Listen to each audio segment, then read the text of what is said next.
13. We are in John chapter 13. Been going on this long series on the difference between God's love and the world's love.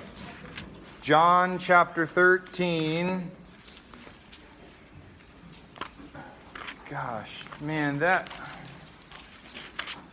did you guys really, man, I don't know what you guys did, but like, you guys got me really excited about God today. I mean, I'm like this a lot, but,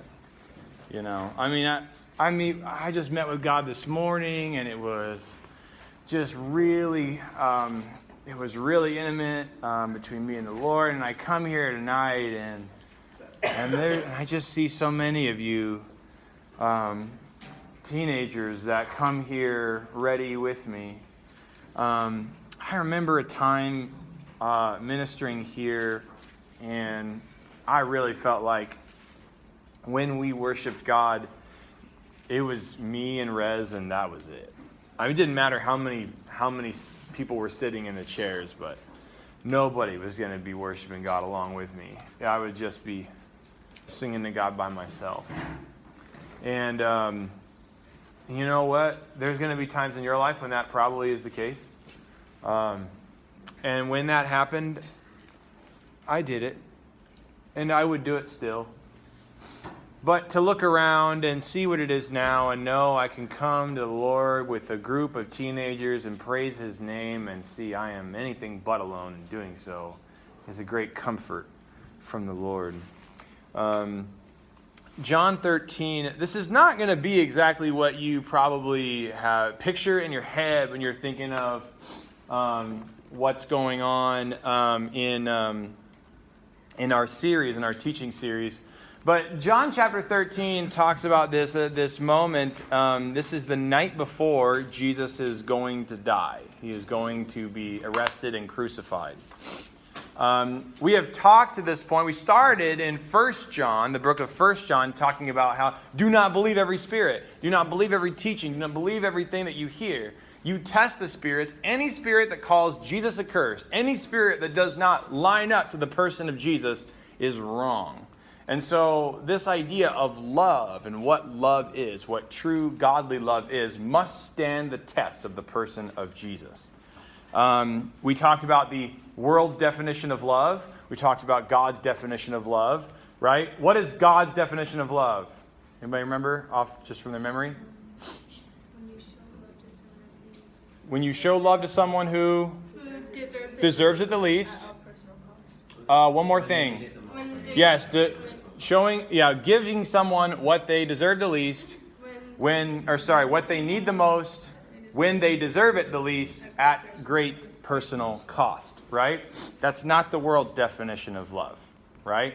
We talked about, a lot of what we're going to talk about today has to do with romance, but it really applies to any kind of love. But we got to go into chapter 13 to really look at these things, because what we've been doing the last week we talked about testing love, right? Holding love up to the person of Jesus. And lastly, we talked about the test of time, right? That love is patient, right? Love is patient. It waits. Love does not have a, remember we applied to the basketball game we watched. It does not have a shot clock. Very good. Love does not have a shot clock. It's not like I got 30 seconds before I have to fall in love or it's so legit. And that's exactly kind of how we think of love. Like I've got to take advantage of this now before they fall out of love with me. And Pastor Larry once had a couple that wanted him to officiate their wedding, and this is a bit before we had the rule where you have to be a member for us to marry you, because now there are groups of people in the LGBTQ community who will go to pastors, ask them, so that would be like a gay or lesbian couple, who will ask pastors to marry them who know they won't do it. And when they don't, they sue them for discrimination. So what we have to do now to protect ourselves is to only do church members' weddings. That way we can at least say to the government, no, we can only do members of our church, a pre-established thing. But one couple came to him and they said, we'd like you to change your script a little bit. You said, till death do we part. We ask that you say, till love, unless love should die.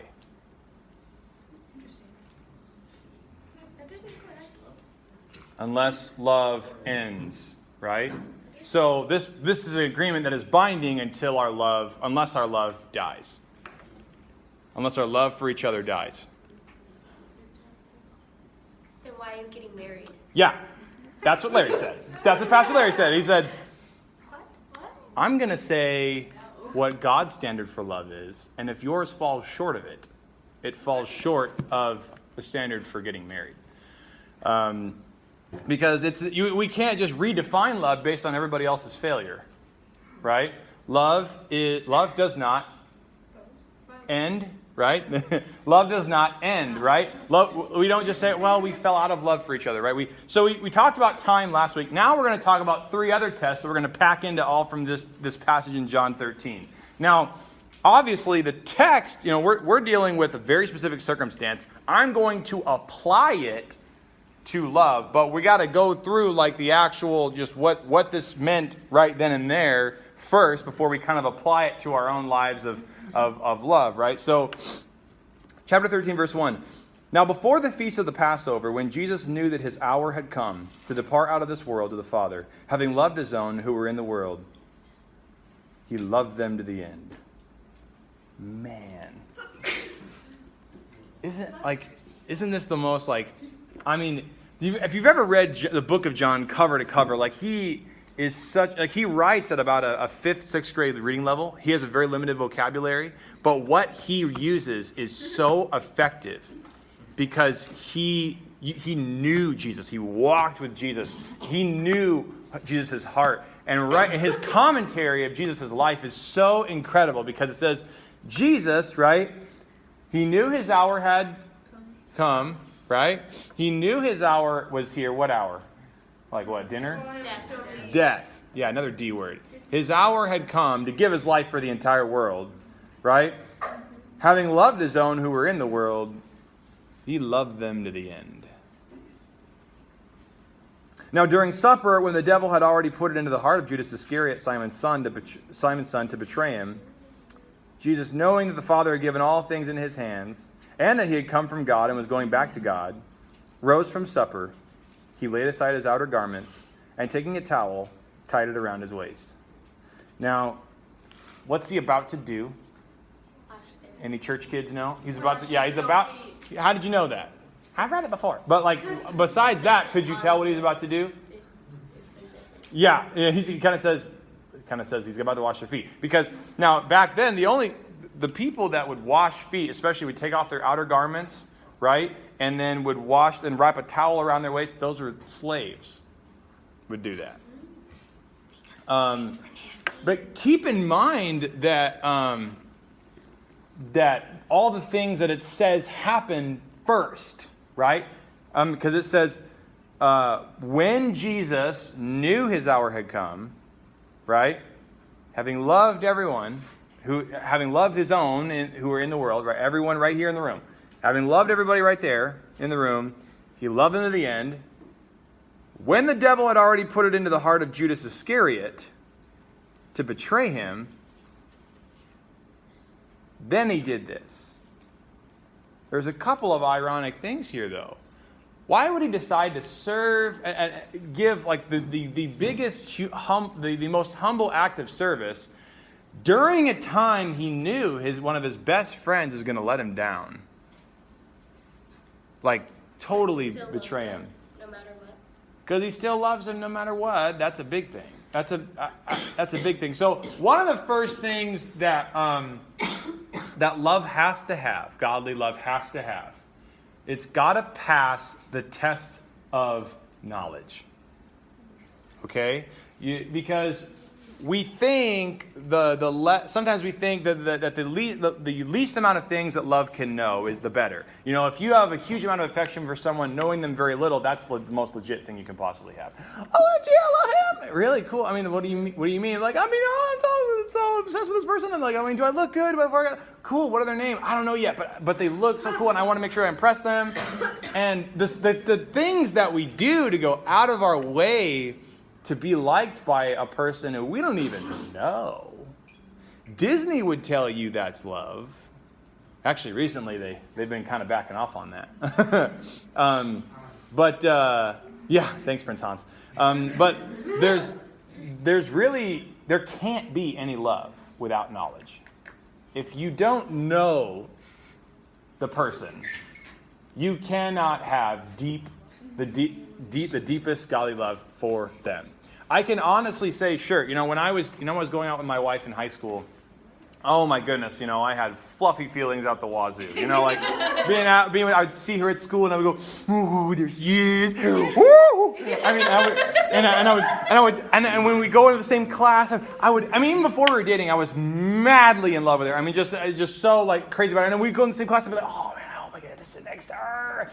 I'm like trying my best to sit in the same area and everything, and we'd think about each other all the time. And most of the time, most of this world would say that's the legitimate love, when you are just all over the person. But keep in mind, I don't fully know Rez yet. And this is where people get tripped up, because all that kind of goes by the wayside, and people think, because that's past, that love isn't legit anymore. And that's not true. Love, it's paving the way for a deeper, more powerful, more sustaining love. I don't typically get the same euphoria from being in the same area as my wife as I did in high school. But I can honestly say, her being the mother of my children, watching her raise my kids in a way I could not do, seeing her love me, encourage me when I do the will of God and suffer for it, and she lifts me up, and the kind of character, watching her go through the things she has gone through. I don't mean this in a sappy way at all. I love her with a love that is way deeper than in high school, like way deeper. It doesn't have the same outward appearance as it did in high school, when we were just all over each other, just like, oh, like we're all just falling apart, and that's a fun stage, but there's a lot of unrealistic things about it, because what happens is, because you're so obsessed with one another, you don't really. But see, Jesus knew, right? He loved his disciples. By this point, he had known them at least 2 years. And he'd spent 24 hours a day with these men. He had seen their ugliness. He had seen their rudeness, right? He'd heard them snore, right? He's heard them. He's tried. Yeah, Jason's like, I would not be there. But like, he's been with them through thick and thin. He has been with them through the dumbest things they could have possibly said, right? And there have been so many times, if you read John, one of the reasons people say the book of John had to have been true is because the author, all the Gospels, that's got to be true, is because the authors of these books don't paint themselves in very good lights. Most of the time when you write a book, about yourself, you're going to make yourself look, at least not half bad. But these guys look like idiots the entire way through.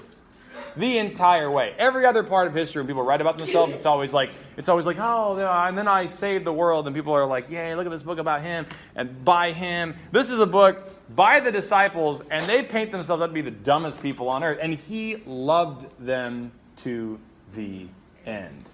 When I first started here, when I first met you guys, many of you, and I started laboring for you, and I started praying for you, and I started meeting with you and teaching you. It was tiring, sure, and there are many times I was like, I don't think what I'm doing is going to make any difference. I don't think at the end of the day they're going to give any more glory to God tomorrow than they did the next day. God didn't give me a snapshot of today. God didn't give me Like, I mean, you know what? And if it would have been really nice, like 2 years ago or 1 year ago even, if I could have just seen a snapshot of how many of you are glorifying God and worshiping Him, man, that would have been really helpful, you know, a long time ago. But you know what? God taught me how to love being faithful to Him without knowing the outcome. Jesus knew the outcome. He knew the opposite. He knew, I mean, imagine, just think of in your mind, like the most disappointing relationship moment you've ever had, like with a friend or with anybody, okay? The most, where you lost a friend or in a confrontation with a friend or whatever. The most disappointing, discouraging thing with a friend that you have ever had. Now imagine knowing when that day was going to come, what friend it was going to be with, what was going to cause it, and going through your relationship with the friend as if it wasn't going to happen, and trusting them and loving on them and investing in them, knowing the whole time they're going to let you down on this day at this time for this reason. That's the test of knowledge. And Jesus passed it with flying colors. That doesn't mean that we, the more we know about the person's sin, the more we overlook sin, because that's not what's happening here. Jesus is dealing with their sin by Himself, right? He needs to die to save their sin. But He also needs to trust them, love them, invest in them, allow them to hurt Him in order to do it. But the test of knowledge right here. Godly love grows out of an appraisal of all the known characteristics of the other person. Obsession may arise from an acquaintance with only one or a few of these characteristics. Okay? So godly love grows out of an appraisal. Like when I bought my house, you buy it for a certain price based on the market value or whatever. Once you buy it, typically, or as you're buying it, you have an appraiser come to the house. This is somebody you hire privately on your own, who comes in and he appraises your home. He basically says, okay, this is what you're going to buy it for. After you buy it, this is what it's realistically going to be worth. And they can help you, because sometimes people might be like charging you like X amount of money for your house, and you have an appraiser come in and go, this is actually only worth half of that, or $20,000 less, or whatever it is. And that helps, because now you know what you're getting into. This is saying that godly love grows out of an appraisal of someone walking into someone and actually go, okay, this is what this person's actually worth. And that's a good thing. Normally, people would say, hey, the less you know. I mean, yes, you grow to love them and stuff, but only because you overlook who they are. That's true as long as they're going towards something, but we'll get to that in a second. So during the supper, going back to that, it says, during supper, when the devil had already put it into the heart of Judas Iscariot, Simon's son, to betray him, Jesus, knowing that the Father had given all things into His hands, and that He had come from God and was going back to God, rose from supper. He laid aside his outer garments, and taking a towel, tied it around his waist. Right? So He's about to serve. He is about to commit one of the most humble servant acts anyone can do as king. And He's about to take on the form of a slave. Okay? Then He poured water into a basin and began to wash the disciples' feet and to wipe them with the towel that was wrapped around Him. He came to Simon Peter, who said to Him, Lord, do you wash my feet? Jesus answered him, what I'm doing you don't understand now, but afterward you will. Peter said to him, you will never wash my feet. Jesus answered him, if I don't wash you, you have no share with me. Okay, there are so many times when Jesus answers Peter in certain ways you're like, ouch, can you be, that's kind of harsh. Coming a little heavy-handed, aren't you? Because Peter's like, hey, what are you doing? Hello? You're supposed to be the king person now. Go do your king thing, right? And Jesus says, no, I've got to do this. I know you don't get it, but you will later on. And He's like, no. And He's like, if I don't do this, Peter, you have no share with me.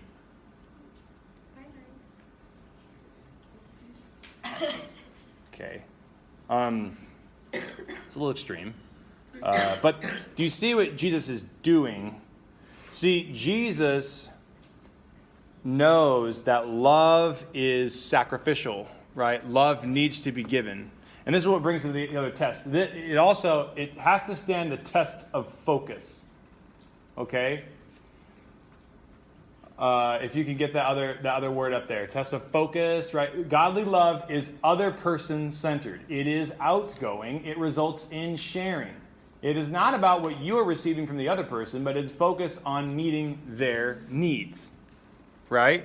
And their needs right now are not to be exalted. It's not to be, you guys are all about to die, and I'm sorry. That's not their need. They don't need someone to tell them they're about to die. They already know they're dead. That doesn't help them. They're dead in their sin. And Jesus knows that he has to give his life for them. He has to serve them in order for his love to mean anything. He's got to give his life on the cross. He's got to die for them. He's got to take the penalty that they deserve on himself. And that's going to be a tough pill for them to swallow. Because they're really cool with him being king, starting a civil war against the Romans and all that stuff. That was going to be great. And they could be princes or captains or generals in his army. It's going to be great. 401ks, Jaguars in the garage. It's going to be great. We are going to serve along with the king. This whole thing, running around Galilee, that's past tense. We're about to be in charge, soon. But the whole thing about their Savior not being like a literal king and then dying for everybody, that means they're going to have to accept the fact that they're not going to be kings of the universe right now. They are going to be the footstool of the entire world, and they're going to have to acknowledge they're the reason Jesus did it. They're the reason he got put on the cross. That's really hard if you think about it. Really, those of you that have accepted Christ into your life, you realize what you did. You literally had to agree that you're the reason the most innocent, holy, perfect man died. You literally are personally responsible for Jesus being on that cross. Do you realize that? If you have given your life to Jesus, you did not passively acknowledge the fact that he went on the cross. You personally agree to have put him there. You don't sin, he don't get on that cross. It's that simple. That should bother you. Crush you even. Just like Jesus coming to clean his feet bothered him. This bothered them. No, I'm supposed to. He's no, if you don't let me wash your feet, you have no part of me. If you don't let me die for your sin, acknowledge you're a part of every bit of it, you're not going to be saved. You're going to die in your sin because you're going to think your sin is more powerful than his sacrifice. You're going to oh no, I'm good. No, thank you. It was nice of you to die, but no, thank you. And that's what we do every day when we try to say that there are other ways to God aside from the sacrifice of Jesus. We literally are saying what Jesus did was very nice. It was very nice of him to do that. But these other ways of coming to God that are less, sacrificial, they're good too. Jesus is going to be up there going well, gosh, I could have if Buddhism was going to save you, if another religion was going to save you, I would have just let them have at it. But it doesn't answer the question about your sin. I couldn't let you die. So I did it. I died for you. This is why we have to work our hardest to bring the entire world to know what the sacrifice of their Savior is. In order to have real love in a romantic relationship even, you've got to pass the test of focus. Can you actually focus on what the other person needs and not your own? And that also includes the false humility, which is, I need to fix the person. I need to be what fills them up.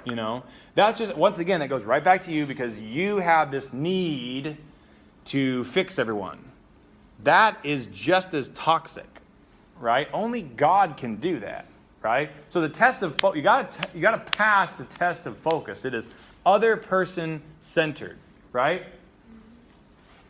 Now, Simon Peter said to him, Lord, well, fine. I mean, if it's not my feet only, but my hands and my head. I mean, if that's what I have to do, I share with you. I mean, do my hands too. I mean, ew, what's on there? You know, please, do my hands, and my head. And Jesus said to him, the one who has bathed does not need to wash except for his feet, but is completely clean. And you are clean, but not every one of you. For he knew who was to betray him. That was why he said, not all of you are clean. Thanks, John, for explaining that. So, again, there's no, if you say, you know what, God, I'm good. I appreciate the whole sacrifice thing, the cross thing is very nice, but I'm going to try to work stuff out on my own. You won't have any part of him. It doesn't work that way. You've got to acknowledge that your sin put him on that cross. If you don't sin, you don't have a death problem. Jesus doesn't have to go on the cross. All right? So the other test that we have here. All right? The other test is the test of security. Okay? This is kind of sums up a lot of what's going on here, right? Godly love tends to have a sense of sanctuary and the feeling of trust after considering everything involved in his or her relationship with the other person. A selfish individual tends to have a blind sense of security based on wishful thinking rather than upon careful consideration. Or he or she they might have a sense of insecurity that is sometimes expressed as jealousy. Right?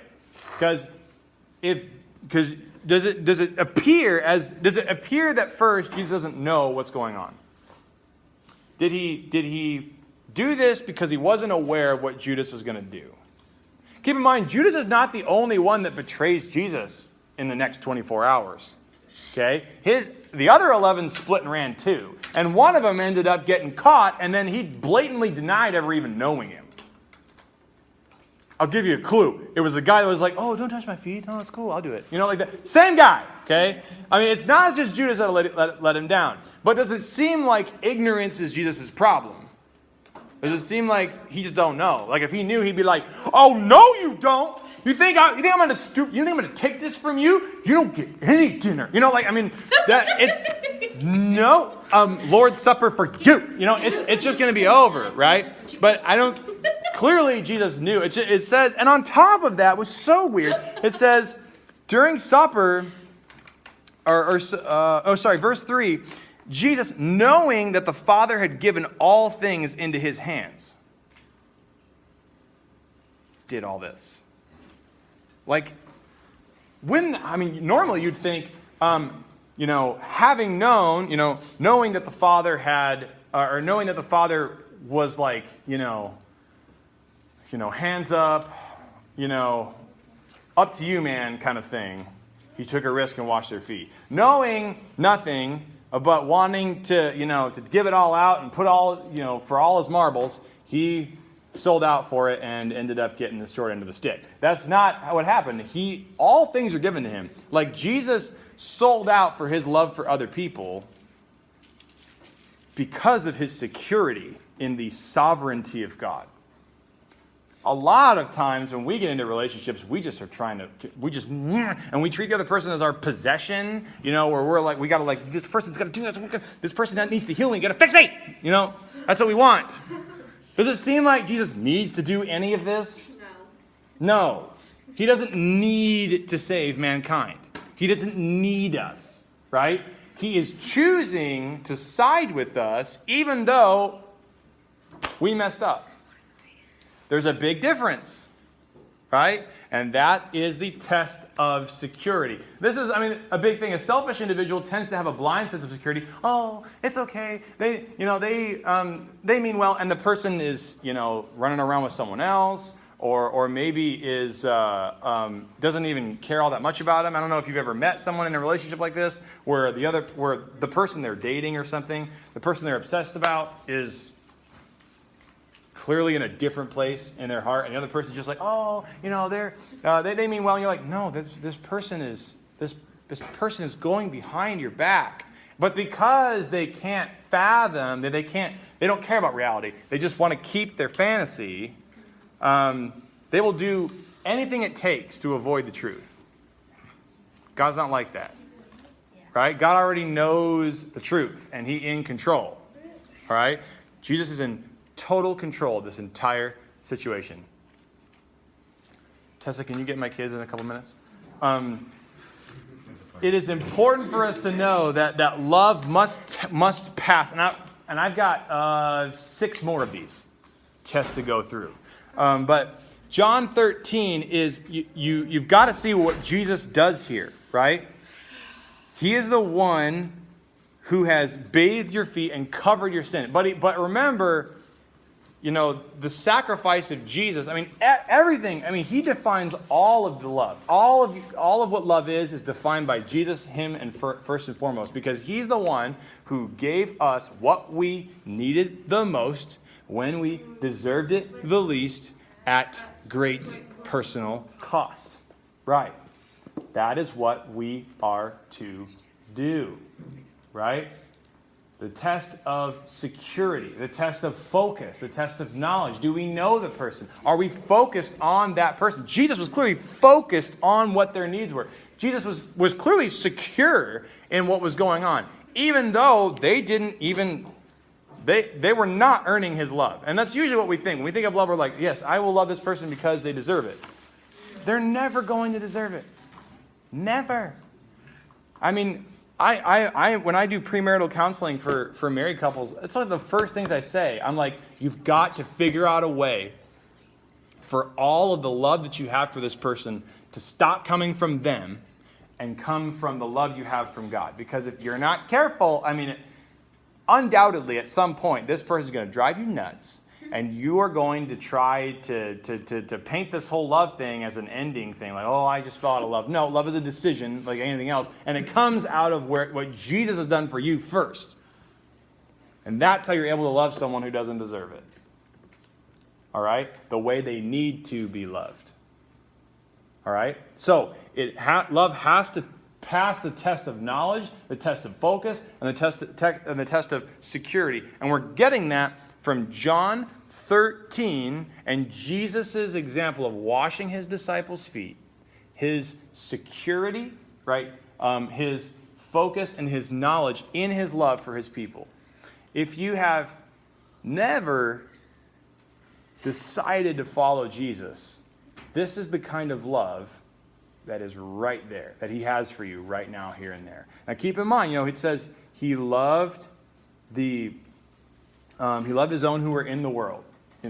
That is true. There's obviously a general love that He has for the whole world, but there's a specific love that He has for people who have entered into right relationship with Him. If you've never done that, if you've never actually decided, this is what I want to do, I'm going to follow Jesus. I know I'm a sinner. I know I put Him on that cross. I know I put Him there. And I want to have knowledgeable, focused, secure love for Him and allow Him to change my life. I believe He came back from the dead.